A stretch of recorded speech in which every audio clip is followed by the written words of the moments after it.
Bonsoir messieurs dames, ou rebonsoir si vous débarquez d'une autre vidéo. Ce soir nous allons parler de Halloween Kills, qui est la suite de Halloween, qui était lui-même la suite de Halloween. Alors je sais pas si vous verrez quelque chose, attention, ça c'est une merde, une colossale daube, 2018. Ça c'est le vrai chef-d'œuvre original de John Carpenter, de 1978. Alors du coup, l'intérêt que je vois à ce dernier Halloween Kills, c'est qu'il s'appelle Halloween Kills, donc si une mère de famille va à la Fnac, et que son enfant, qui a des bons goûts en cinéma, lui a demandé « Maman, tu peux m'acheter Halloween ?» Elle se retrouvera pas avec cette immense bouse cette fois-ci. Là, on peut plus confondre. L'original, le chef-d'œuvre, le seul de John Carpenter. Donc nous allons parler de ce nouveau monument catastrophique de l'histoire du cinéma, un étron de l'espace, Halloween Kills. Donc toujours par ce tâcheron de David Gordon Green, je m'en fous en fait d'écorcher son nom parce que ce mec n'a aucun talent. Il y a quand même des gens qui avaient réussi à me défendre sa réalisation il y a 3 ans, en 2018. Je vous avais fait un retour sur Halloween. Il y a des gens qui m'avaient dit non mais t'as compris, il faut que tu le revoies, c'est génial. Je l'ai revu, c'est tout aussi pourri qu'avant, mais alors la suite, c'est encore pire. Je sais pas comment c'est possible les gars, j'avais pas d'attente, mais je pensais que ça serait un peu mieux que le précédent quand même. Je sais pas, la bande-annonce était sympa. Non, c'est pire. C'est catastrophique. Donc il y aura une partie sans spoil, une partie avec spoil. Je sais pas combien de temps je vais tenir sans spoiler. J'ai envie de tout vous balancer tellement c'est... Ce scénario est d'une connerie abyssale. Alors si jamais vous faites partie des gens comme moi qui en a ras le cul de la diversité, etc., boycottez ce film. Parce que là... écoutez, je vais vous vendre Halloween Kills comme ça. La maison de Michael Myers, vous savez, dans le premier film, c'est une épave, il n'y a plus personne qui y habite. Michael y revient. Bon là, il s'est passé plus de 40 ans. Eh bien, sachez que sa maison est désormais habitée par un couple homosexuel. Un couple homosexuel habite dans la maison de Michael Myers. Ils ont tout rénové. C'est magnifique. Ouais. C'est Halloween Kills, les mecs. Voilà, c'est comme ça. Écoutez, c'est 2021. Moi, je sais plus ce qu'on peut faire. Qu'est-ce qu'on peut faire au bout d'un moment? Putain, mais... Est-ce que c'est censé être premier degré? Ou est-ce que, obligatoirement, fallait que je me marre quand je vois ça? Parce que moi, j'ai explosé de rire. Des homosexuels ont rénové la maison de Michael Myers et y habitent. Et personne voit un problème. C'est normal. Je suis devenu cinglé. Je suis le seul là, c'est moi en fait qui pète un câble, je vais pas bien. Je devrais me dire que c'est normal, que tout va bien. Est-ce que je peux parler de la vieille noire qui pilote un drone dans son salon? C'est normal ça aussi. Ah oui. Est-ce que vous connaissez beaucoup de femmes d'un certain âge, je sais pas, qui ont 60 balais, noires qui plus est, qui pilotent des drones dans leur salon, genre c'est leur kiff? Je sais même pas comment on pilote un drone. J'en ai jamais eu. Comment on fait? Comment cette vieille blague à Haddonfield, elle sait le faire? Haddonfield! Pourquoi c'est devenu un trou à rats dans cette version? Qu'est-ce qui s'est passé? Bah écoutez, il y a trop de choses qui vont pas, par où commencer? Écoutez, je vais parler technique, d'accord? Pour pas trop spoiler, je vais parler technique. Bon, non, je vais quand même commencer par vous dire, n'allez pas voir ce film en salle, économisez votre argent, achetez-vous le Blu-ray du... Pas celui-là, c'est une merde, on va le jeter. Le Blu-ray du premier Halloween de Carpenter de 78, une valeur sûre, achetez-le! Voilà, n'allez pas au cinéma pour voir cette merde d'Halloween Kills. Le pass et compagnie, pas besoin. Vous trouvez le film sur internet en très très bonne qualité, en plus, bref, ne dépensez pas votre argent pour ça. Donc sur la technique, écoutez, David Gordon Green ne s'est pas réalisé, je l'avais vu avec le précédent film. Là c'est la confirmation qu'il ne sait pas faire de mise en scène. Je le mets au même niveau que Zack Snyder, c'est-à-dire que c'est quelqu'un qui est capable de faire de très beaux plans. Je sais même pas si c'est vraiment lui qui cadre, c'est peut-être ses assistants, allez savoir. Mais il y a des beaux plans, alors évidemment aidé par une photo que je trouve très belle, comme sur le précédent, c'était le truc qui était à sauver, bah là c'est encore l'homme du match qui s'appelle Michael Simmons, qui est une nouvelle fois le chef-op, directeur photo de ce Halloween Kills. Les images sont belles, voilà, la photo est belle, mais la réalisation, vous oubliez. En fait, on est devant un clip. La plupart du temps, c'est un clip. Vous savez, dans la bande-annonce, vous avez vu que Michael Myers sortait des flammes. Je me suis dit, la mise en scène va prendre son temps. On va voir comment il se sort de cette baraque qui croule de partout. Elle est enflammée. Ah non. En fait, ce qu'on a vu dans la bande-annonce, mais c'est quasiment ce qu'on a dans le film. On dirait un clip dans le film. Il y a une musique et puis il y a Michael avec plein de plans dans tous les sens. Aucun découpage prévu. D'ailleurs, tout le film, c'est comme ça. J'ai l'impression que David Gordon Green, c'est un mec qui shoot énormément. Mais alors ensuite, pour assembler ses plans, trouver une cohérence dans son découpage... il n'y a plus personne. Il met de la musique, voilà, surtout vers la fin du film, sans spoil, vous inquiétez pas, c'est toujours sans spoil. On voit toute une galerie de personnages en gros plan, ils font des têtes, genre ils sont tristes, ils ont souffert, c'est très dur, oh mon dieu, il y a Michael Myers, et on met une grosse musique, on te fait un clip. Bref, donc réalisation pour moi elle est inexistante, j'ai l'impression de voir une succession de clips musicaux qui passeraient sur Direct Star. La photo est bien, je vous l'ai dit, c'est le seul truc à sauver. Non, la musique, il y a des trucs à sauver, je suis méchant. Alors la musique est composée en partie par John Carpenter, Cody Carpenter ou une autre personne, j'ai oublié le nom, vous m'excuserez. Excusez-moi, j'en ai plus rien à foutre. Alors, ce qui est bien, c'est les thèmes remixés, hein, les thèmes du premier film qui ont été remixés. Ils sont bien remixés, j'ai notamment beaucoup aimé la reprise du thème principal lors du générique avec toutes les citrouilles. Il y a des chorales, des chœurs, c'est très beau. Les thèmes remixés sont bien. Et alors les nouveaux thèmes, oh là là, oh putain, on est dans Amour, gloire et beauté. Notamment toutes les séquences qui se passent à l'hôpital. J'ai l'impression que toutes les musiques viennent d'un sitcom ou d'un drama. On dirait Amour, gloire et beauté. Voilà, on a Jamie Lee Curtis, Laurie Strode qui parle avec le shérif du premier film. Ils se racontent leur vie, ils parlent, et puis une musique larmoyante. Ouais, on dirait les retrouvailles entre Rich Forrester et Brooke Logan ou Taylor.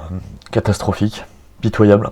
Et les musiques qui sont bien, donc remixées du premier film, elles sont employées n'importe comment. Je sais pas pourquoi le thème de Laurie Strode, des fois, ils te le mettent par-ci, par-là, on sait pas, c'est aucune cohérence, aucune justification.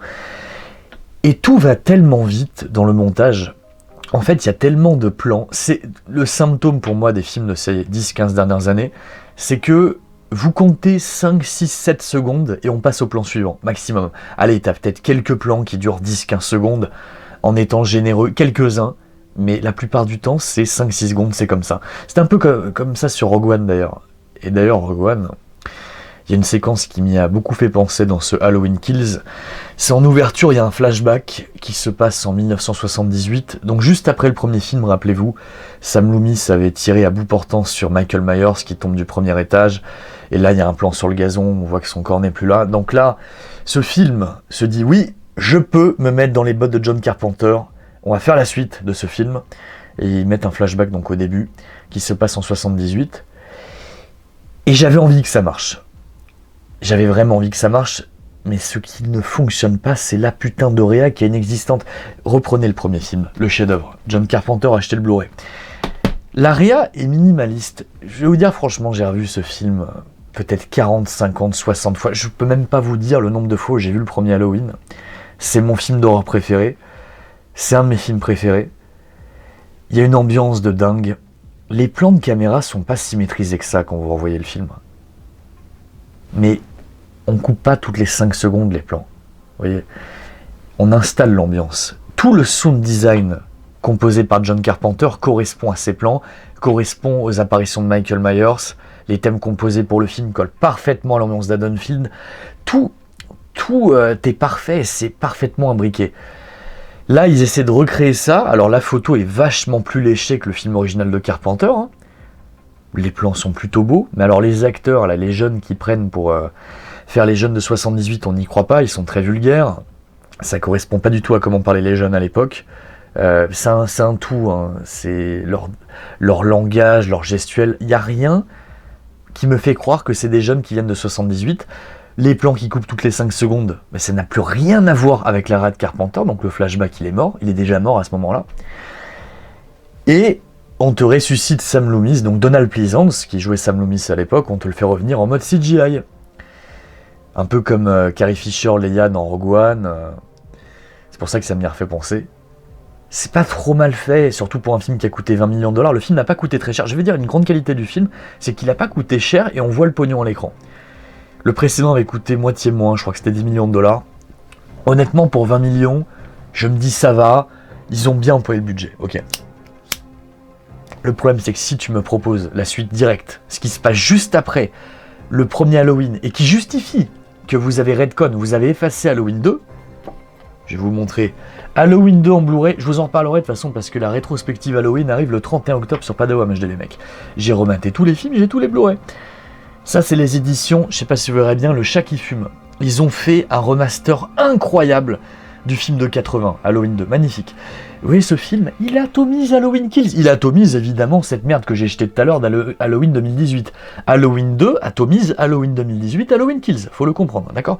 D'ailleurs, une idée dans Halloween 2 qu'ils ont repris et étalé sur une demi-heure dans Halloween Kills, mais il faudra que je passe dans la partie spoil.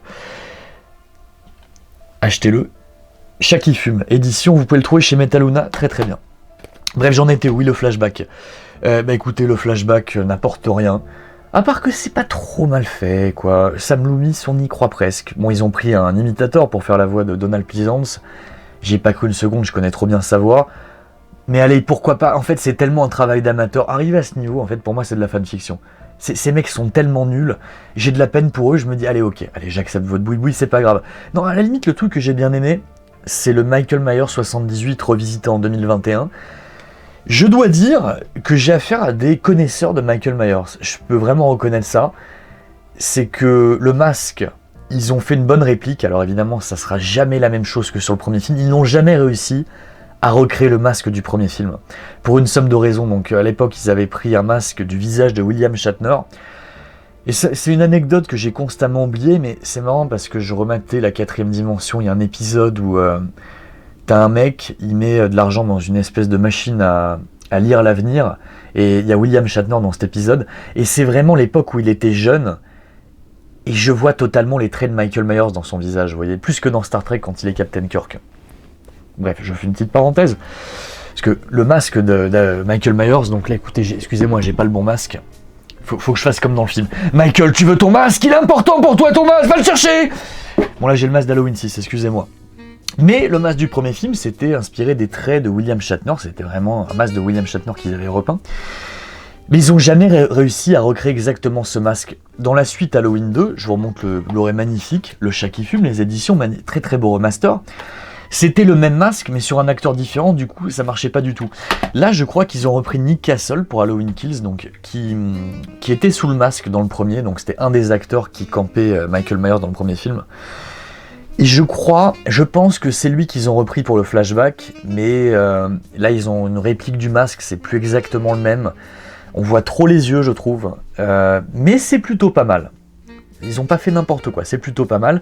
Le bleu de travail, ils l'ont pas fait en bleu marine, ils ont compris que la vraie couleur dans le premier film, c'est pas du bleu marine, contrairement à ce que beaucoup de gens croient, mais une sorte de gris avec des légers rappels de vert. Ça, vous le verrez si vous faites arrêt sur image sur le Blu-ray. Je vous remonte le Blu-ray, achetez-le maintenant, 40€.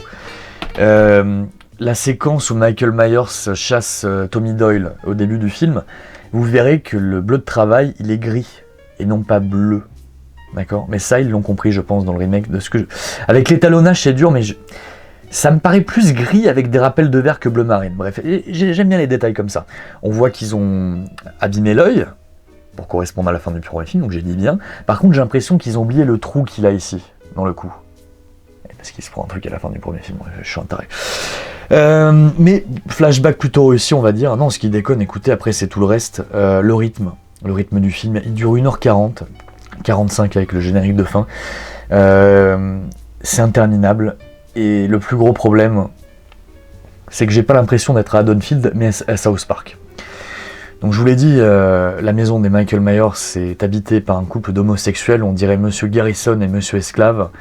Il y a une femme noire, vieille, presque aveugle, qui pourra jouer le prochain James Bond, qui pilote un drone dans son salon avec son mari blanc. Ils vont se faire pourchasser par Michael dans une scène absolument ridicule, j'ai rigolé. On a des personnages haut en couleur, on va dire. Ah oui, on a un très beau couple de noirs, dont la femme est le docteur et le mari est l'infirmière. C'est vraiment ça, hein. C'est le mari, c'est l'infirmière. C'est tellement absurde, moi ça m'a fait rire. Je sais pas qui peut prendre ça au sérieux. Donc là, c'est la diversité à son paroxysme. Je pense qu'ils veulent faire ça au second degré, mais il y a tellement de phases qui se prennent grave au sérieux. C'est très très gore, c'est le film le plus gore de la saga, plus que les robes zombies, hein. J'y reviendrai. Je savais pas si c'était pour se foutre de la gueule de la diversité ambiante ces 10 dernières années, enfin plutôt non, ces 5 dernières années, j'exagère depuis le mouvement MeToo, ou est-ce que c'est vraiment premier degré, est-ce que c'est les producteurs qui ont voulu absolument mettre la diversité en avant? Je sais pas, tellement le rythme et tellement le ton est foireux, le ton est foireux. Tantôt ça se prend tellement au sérieux et tantôt c'est tellement ridicule, et vraiment les habitants d'Haddonfield on dirait South Park, surtout vers la fin, enfin écoutez, il va falloir que je spoil. Mais écoutez voilà, techniquement la réalisation dans les choux, la photo plutôt belle, le score, les remixes sont bien mais l'utilisation est pourrie et les nouveaux thèmes sont à chier, les acteurs nuls mais mauvais, nuls à chier. Jamie Lee Curtis on la voit 5 minutes, peut-être 10 minutes, elle passe tout son temps à l'hôpital, hein, je vous le spoil, ça j'en ai rien à foutre. On la voit quasiment pas. Si vous allez voir le film pour voir Jamie Lee Curtis, laissez tomber, on la voit quasiment pas. Sa fille et sa petite fille, on s'en bat les steaks, elle n'a aucun charisme, c'était comme ça dans le 2018, c'est nul. Les nouveaux, on a repris des acteurs du premier film, il y a Tommy Doyle, donc je crois que c'est le vrai acteur d'origine, il y a l'infirmière aussi qu'on voyait 5 secondes dans le premier film, elle est de retour, en mode momie. Mais ces acteurs n'ont aucun charisme. Ça marchait dans le premier film, c'était des acteurs amateurs je pense, ou peut-être qu'ils commençaient leur carrière, je sais pas ce qu'ils sont devenus depuis 78, mais clairement pas grand chose parce qu'ils jouent comme des pieds, ils n'impriment pas l'écran, le casting, les nouveaux persos sont nuls à chier, la ville elle est nulle, on passe 3/4 du film sur les habitants de la ville d'Haddonfield dont je me bats les steaks complètement. Je sais pas pourquoi on leur accorde un tant soit peu d'importance, donc le casting est nul, on s'attache à aucun personnage. Le film ne raconte rien parce que c'est un film intermédiaire. Donc là en fait, David Gordon Green, ce grand auteur, ce maître à penser, a vu Halloween, son œuvre, comme une trilogie. Donc là il a fait Halloween 2018, c'était le premier film, là Halloween Kills c'est le 2, et le 3 arrive l'année prochaine, ça s'appellera Halloween Ends. Et sachant qu'Halloween Kills devait sortir il y a 1 an, j'aurais préféré qu'il ne sorte jamais. Ce film ne raconte rien, c'est un film intermédiaire, mais il raconte vraiment rien. C'est-à-dire que Michael Myers sort des flammes, il survit au premier film, il va tuer plein de gens, et à la fin vous vous doutez bien qu'il survit pour qu'on le retrouve dans le 3e film. Ah bah oui, je vous le spoil, on s'en fout. Je vous spoilerai plus après dans la partie spoil, mais là fallait que je spoil parce qu'on s'en fout, et surtout je vais vous faire économiser votre argent. C'est important, achetez plutôt le Blu-ray de 78 de Carpenter qui est magnifique. Achetez également les éditions Chaque Fume, et Halloween 3, et vous savez quoi, je l'ai acheté édition Chaque Fume, alors ça je suis content. Il y a une référence à Halloween 3, dans ce Halloween Kills, les gamins là, je sais pas si vous verrez la jaquette, on les voit dessus, et on les voit dans Halloween Kills, enfin les costumes quoi, plutôt sympa. Voilà, c'est le seul bon truc d'Halloween Kills avec le titre, comme ça personne pourra se faire avoir à la FNAC, dans 2-3 ans, les mères de famille, y a plus d'excuses. Écoutez, je suis obligé de passer à la partie spoil pour la suite, je vais essayer de pas tout casser, vous me suivez, c'est parti, on fait une petite coupe, on reprend. Nous sommes dans la partie spoilers, vous avez bien compris. Donc, ce film se fout de notre gueule. C'est-à-dire que 1h20 du film, sur le 1h40, les habitants d'Haddonfield chassent le mauvais Michael Myers. Et oui, parce que c'est con, ils chassent un mec qui ressemble au pingouin dans Batman Returns. J'ai un espèce de mec qui fait 1m50 qui est complètement déformé. Et ils se disent, ça c'est Michael Myers, tout va bien. Ah d'accord. Parce que toute la promesse du film, c'était que tous les villageois, on va dire, j'ai envie de les appeler comme ça tellement ils sont ridicules, tous les habitants chassent Michael Myers. Moi c'est comme ça que je voyais le film, c'est que toute la ville est contre Michael Myers et qu'ils font le dégommer. On arrive là-dessus à la fin du film, sauf que pendant 1h20, ils chassent la mauvaise personne. Parce que vers le début du film, il y a un mec qui prend une voiture, et il y a Tommy Doyle qui pense que c'est Michael Myers dans la voiture, et nous-mêmes on se dit, est-ce que c'est pas Michael Myers dans la voiture, parce que c'est vrai qu'il conduisait dans le premier film, donc pourquoi pas. Sauf que avec le montage alterné, où on voit que Michael Myers, avec son masque, tue beaucoup de gens, on voit bien que la personne qui poursuit, c'est pas la bonne personne. Et je sais pas pour quelle raison, le film continue sur cette lancée pendant 1h20. Ouais, Donc au bout d'un moment, ils se rendent compte que c'est pas la bonne personne, parce que le faux Michael Myers, entre guillemets, se jette du 3e étage de l'hôpital, et finit écrasé comme une crêpe. Et le plan est dégueulasse, franchement ne mangez pas avant, ne mangez pas après d'ailleurs, ne mangez plus après avoir... Ne regardez pas ce film. Le film, globalement, j'ai trouvé dégueulasse. Hein. Il y a bon gore et mauvais gore. Là, je trouve que c'est trop... c'est de mauvais goût. C'est de mauvais goût, c'est pas stylisé. Et je vais vous dire, au-delà de ça, il y a peut-être des ultra fans de plans très très gore, pourquoi pas.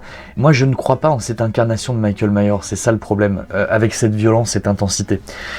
Vous voyez, je pense que ces 2 derniers films pitoyables de David Gordon Green, quoi qu'il en dise, sont... Excusez-moi, je suis en train de... C'est tous les Blu-ray, ça.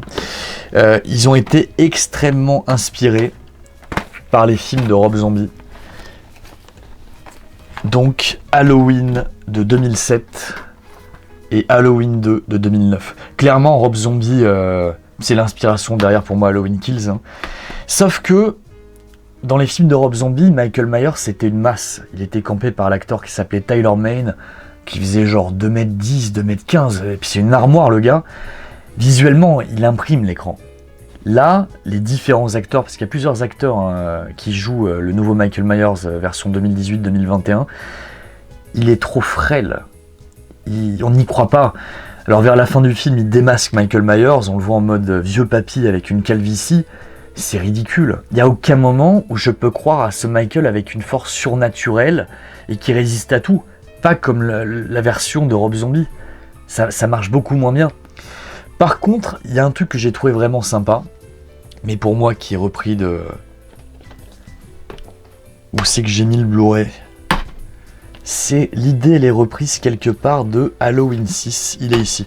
Alors je ne l'ai pas déblisté, parce que je me suis rendu compte d'un truc, écoutez, je fais un aparté. La rétrospective arrivera le 31 octobre, les gars, mais j'en parlerai peut-être. Je n'ai pas déblisté mon Blu-ray, je l'avais acheté à la Fnac pour 15 balles. Il y a 2, 3, 4 ans, je ne sais plus exactement quand. Ce film est introuvable depuis tout le temps, depuis toujours. Moi, quand j'étais ado, je voulais louer la VHS, introuvable. Déjà à l'époque, hein, j'avais réussi à la trouver finalement. Et quand j'ai vu le Blu-ray, je n'ai jamais trouvé le DVD. Quand j'ai vu le Blu-ray, j'ai sauté dessus. Je ne l'ai pas déblisté parce que j'avais pas spécialement envie de le revoir à l'époque, hein, je le connaissais par cœur. Il vaut 160 balles maintenant sur internet ce truc. Voilà pourquoi il n'est pas déblisté. Bref, l'idée du Michael Myers increvable, on la doit...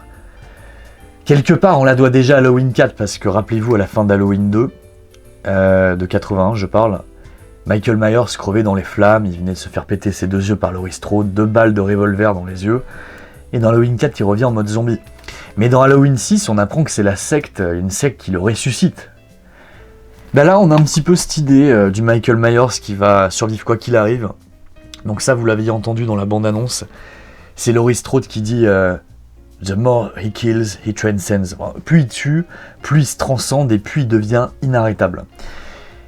Et j'ai bien aimé cette idée à la fin du film, c'est qu'il y a tous les villageois, enfin ils ont compris qu'ils avaient poursuivi le mauvais Michael Myers et qu'ils avaient fait une immense connerie pendant les 3/4 du film. Ils encerclent Michael, je sais pas, ils sont une quinzaine, une vingtaine, avec Tommy Doyle. Mais alors par contre, c'est con, ils ont pris des battes de baseball. On est aux États-Unis! Ils ont tous des flingues! On est d'accord qu'aux États-Unis, tout le monde a un flingue, au moins un shotgun, hein? Tout le monde! Je sais pas pourquoi, la plupart ils ont une batte de baseball, enfin bref. Bref, il marave Michael Myers, et il y a Karen, la fille de Laurie Strode, qui plante un couteau dans la nuque de Michael Myers. Et là, normalement, c'est fini. Et je me suis dit, à mon avis, le film va se terminer comme ça, et on retrouvera Michael l'année prochaine dans Halloween Ends. Sauf que non, il se relève. Et je crois que c'est la première fois que ça arrive comme ça dans un film Halloween.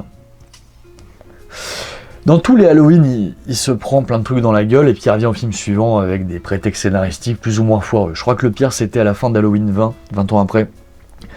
Parce qu'il se faisait décapiter, mais on nous faisait croire dans Halloween Résurrection qu'en fait c'était un ambulancier, Michael Myers lui a mis son masque, enfin bref. Et ça, c'est marrant parce que je suis tombé sur une conférence avec Jamie Lee Curtis, et apparemment dès 97-98, ils avaient déjà l'idée qu'à la fin de Halloween 20 ans après, c'était le mauvais Michael Myers, hein, et qu'apparemment il y avait une clause, une clause dans le contrat où Michael n'avait pas le droit de mourir. Je crois que c'est Mustafa Akkad qui avait dit Michael Myers ne peut pas mourir dans mon film. Donc il reviendra quoi qu'il arrive. Bref. Donc là, il se relève, et c'est la première fois qu'on le voit comme ça se relever après avoir pris aussi cher. Après, j'aurais aimé qu'il prenne beaucoup plus cher. Moi, j'aurais aimé vraiment qu'il lui scie un bras, qu'il le crame, qu'ils essayent tout, quoi. Limite qu'il le décapite, qu'il prenne sa tête, qu'il se passe vraiment un truc et qu'on voit que c'est surnaturel. Là, il prend cher, mais j'ai l'impression que David Gordon Green, dans sa tête, il se dit non, mais je suis encore dans un mode réaliste avec Michael Myers, vous inquiétez pas, il y a une explication. Non, mais après tout, il s'est juste pris un coup de couteau dans la nuque, il est encore vivant, il y a des gens qui pourraient survivre potentiellement. Non, pas après tout ce qu'il s'est pris des balles de flingue, des coups de couteau partout, dans le bide, dans la nuque, le mec il est encore en vie. Non, mais autant aller jusqu'au bout. Faisons comme Chucky, allons dans le n'importe quoi total. Le film, c'est un ramassis de n'importe quoi, de toute façon. Et je vais y revenir. Mais allons dans le n'importe quoi, allons-y, quoi. Coupez-lui la tête, et puis qu'il parle, je sais pas, qu'il se passe un truc, parce que là, bon... Mais à la limite, c'est une bonne idée. Il se relève, et il tue Tommy Doyle. Peut-être la meilleure séquence du film pour moi.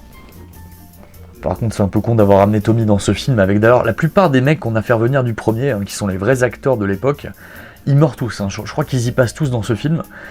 Mais j'ai trouvé que la scène était plutôt sympa à la fin. Il y a un gros plan au ralenti sur le masque de Michael Myers, bon, même si ça fait encore une fois très Zack Snyder, ça fait très pub. J'ai plutôt bien aimé ce plan sur le masque, même si ça m'a fait un peu penser à Halloween Résurrection. Vous savez, quand Michael Myers tue enfin Laurie Strode, là quand il tue Tommy Doyle, ça m'a un peu fait penser à ça. Et je vais vous dire en fait la vérité, cette incarnation de Tommy Doyle, qui est le véritable acteur, il a tellement pris cher, je sais pas quel âge il a, lui aussi on dirait une momie, je sais pas, il a peut-être 50-60 ans, mais on lui en donne presque 80. Moi, je préférais quand c'était Paul Rudd dans Halloween 6. Il avait plus la classe, quand même. Je sais pas, il n'y a aucun acteur qui m'a parlé dans ce film. Vous voyez, Sherry Moon Zombie, dans les Halloween de Rob Zombie, je trouve qu'il se passe quelque chose avec ce personnage. Elle est touchante. Malcolm McDowell en Loomis, il était mortel. Je vous ai dit tout à l'heure que Loomis, il l'avait ramené en mode CGI. Ouais, je crois que je vous l'ai dit, bref. Je m'égare. Bon, bref, à la limite, le Michael Myers qu'on essaie de présenté comme un phénomène surnaturel, pourquoi pas, mais je trouve que David Gordon Green est petit joueur. C'est-à-dire qu'il va pas au bout. Il reste le cul entre deux chaises, genre il s'est pris des trucs, mais il s'est pas fait décapiter, il pouvait survivre. Ouais, sauf que là, je trouve qu'on est quand même passé en mode Jason. Un petit peu comme dans les films de Rob Zombie d'ailleurs, surtout Halloween 2.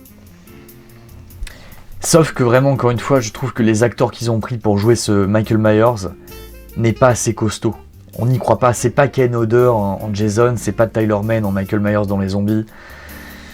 Il y a un manque de crédibilité, puis c'est un vieux papy, quoi. Bon après, ok, il est mauvais, il est méchant, c'est le mal en personne, il se transcende, allez, pourquoi pas.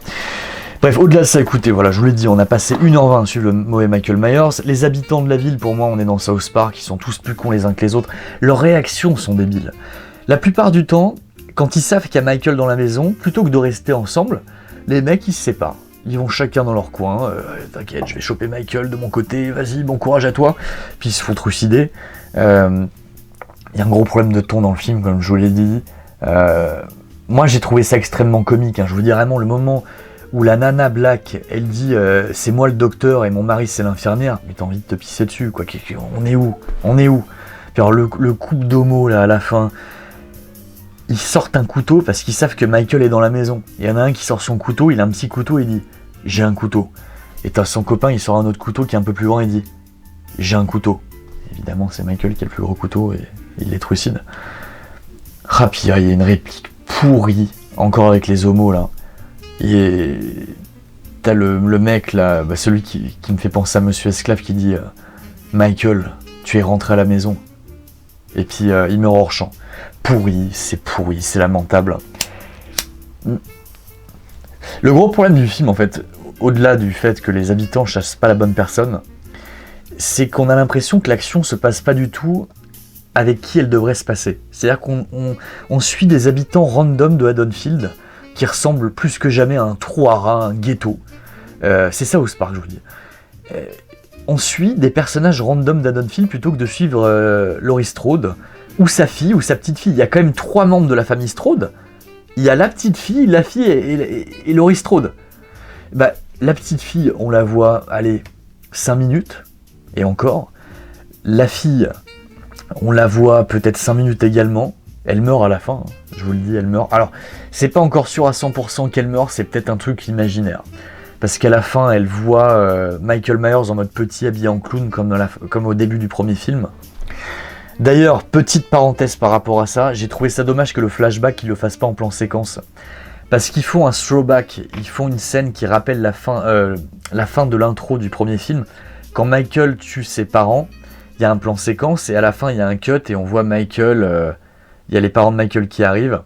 Bah là ils font un peu le même plan avec Michael Myers qui va se faire choper par les flics et Sam Loomis, et du coup ça t'explique comment il a été emmené en tôle et pourquoi il a passé 40 ans en tôle. Donc ça c'est plutôt pas mal. Et j'aurais bien aimé qu'ils filment tout ça en plan séquence et qu'on suive le point de vue de Michael comme on suivait le point de vue de Michael dans le premier film. Parce que là ça aurait été vraiment un vrai throwback. Bref. Donc elle voit le reflet, elle voit le petit Michael en mode hallucination à travers le reflet d'une fenêtre.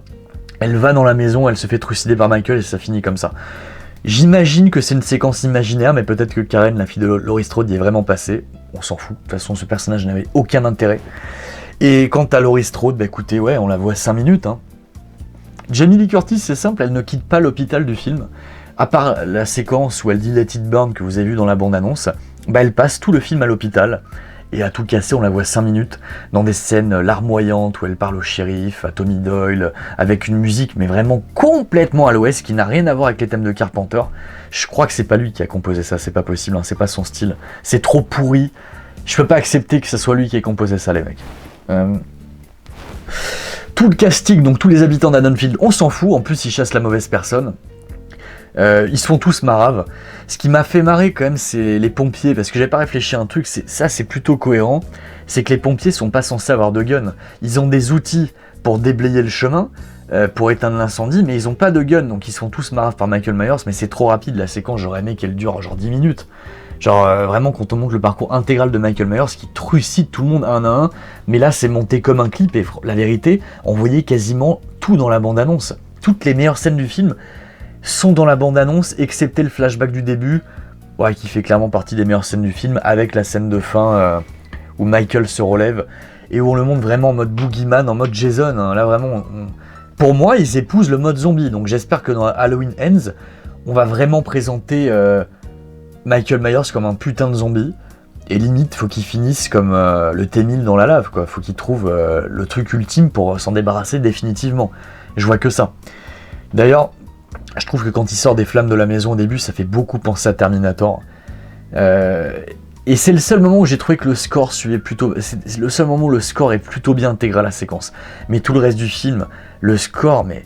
Moi qui suis fan du score de Carpenter sur le film original, mais même là, hein, j'aime bien les remixes, comment tu peux être autant à l'ouest, comment tu peux aussi mal intégrer le score aux séquences. C'est monté n'importe comment, je vous dis, ça cut dans tous les sens, le score ne suit pas, est mal intégré et hors propos, les personnages sont débiles, font que des décisions débiles, suivent le mauvais Michael Myers pendant 3/4 du film, Laurie Strode ne sert à rien, c'est un film de transition pour t'amener à la suite, qui sortira dans 1 an, quoi. Mon Dieu, mon Dieu, mon Dieu. Mais oui, quand je vois ça... Je comprends pas comment on peut autant se planter. Comment... Le premier film de Carpenter, c'est un film qui est quand même assez simple. Alors moi, Michael Myers, c'est un personnage qui me fascine, c'est mon boogeyman préféré. C'est pas ma saga de films d'horreur préférée, hein, parce que... Et encore. Peut-être que si, parce que j'ai vu tous les films beaucoup de fois, mais... C'est le personnage qui me fascine. Objectivement, la plupart des films, j'en reparlerai dans la rétro, il y en a beaucoup qui sont pas bons. C'est une saga qui se tient beaucoup moins bien que Chucky, par exemple, à mes yeux. Mais le personnage me fascine. C'est vraiment un personnage qui n'a aucune empathie, qui est dénué d'émotion. Et je trouve que Rob Zombie faisait un bien meilleur travail pour l'expliquer et le présenter dans ces 2 films. Là, je trouve que Michael, il est inexistant, quoi. Il tue, c'est très gore, mais c'est tellement cut, il y a tellement pas d'ambiance, je le sens même pas là, quoi. J'ai l'impression que c'est une espèce de silhouette, une figurine qu'on agite pendant tout le film, et je le sens pas du tout présent. Le ton du film est complètement à la ramasse, il y a pas d'ambiance, putain. C'est pas possible. Comment ça se fait qu'il n'arrive pas à créer d'ambiance ? Là, Candyman, vous voyez, c'était un projet qui a été récupéré par Jordan Peele, qui est un cinglé complet, qui est raciste pour moi. Là, j'ai affaire à des gens qui sont fans de Michael Myers, j'ai l'impression. Ils mettent des références. Genre, franchement, les références à Halloween 3, faut les placer, hein. Je vois qu'ils s'en foutent pas du personnage, je vois les détails apportés sur le flashback, sur le costume, sur le masque, etc. il y a un amour sur le personnage. J'avais même entendu une interview du mec qui s'occupe du masque, parce qu'en gros, comme dans le premier film, il faut en sorte que le masque soit jamais exactement pareil de scène en scène, notamment parce qu'il est campé par plusieurs acteurs, mais aussi parce qu'il le tire de certaines façons sur le visage des acteurs. Du coup, il a jamais exactement la même forme. Ce qui est une des raisons pour lesquelles c'est très dur de trouver une bonne figurine de Michael Myers, c'est que il a plein... en fait, vous prenez, dans le premier film, vous prenez plein de plans, il a jamais la même gueule. Bah là, c'est pareil. Dans Halloween 2018 et dans Halloween Kills, je trouve que le travail est respectueux sur le personnage. Mais sur l'ambiance, ils n'ont rien compris, ils ne savent pas faire un film à ambiance, à créer de la pure horreur. En fait, pour masquer leur incompétence totale pour te faire angoisser, ils te mettent du gore à n'en plus finir. C'est dégueulasse, moi, franchement ça coupe l'appétit, tellement c'est gore. Je suis pas une petite nature, mais vraiment je trouve ça trop gore là, vraiment.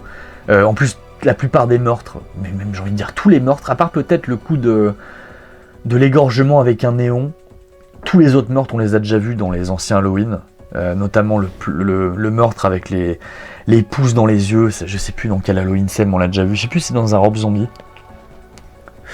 Mais tout est du déjà vu, c'est juste que c'est ultra gore pour rien. Et il n'y a jamais d'ambiance, il n'y a jamais un moment où j'ai flippé. Ce film-là, tu le matches chez toi tout seul, tu vas te marrer, c'est une comédie. Volontaire ou involontaire, j'en sais rien, pour moi c'est un nanar ou un navet de l'espace. Mais vous voyez, le premier Halloween, vous le regardez seul chez vous, vous allez flipper. Il se passe quelque chose.